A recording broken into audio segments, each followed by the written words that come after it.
ఓర్వకల్లు విమానాశ్రయానికి ఉయ్యాలవాడ నరసింహారెడ్డి పేరు పెట్టాలని కేంద్ర మంత్రికి ఎంపీ డాక్టర్ బైరెడ్డి వినతి.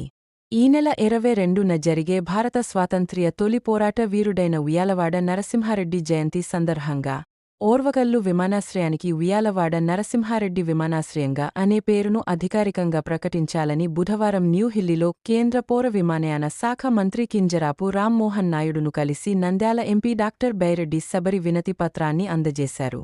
ఈ సందర్భంగా ఎంపీ డాక్టర్ బైరెడ్డి సబరి మాట్లాడుతూ బ్రిటిష్ పాలనకు ఎదురు నిలబడి ప్రాణాలర్పించిన ఉయ్యాలవాడ నరసింహారెడ్డి త్యాగానికి ఇదే నిజమైన నివాళి అని కేంద్ర మంత్రికి వివరించారు.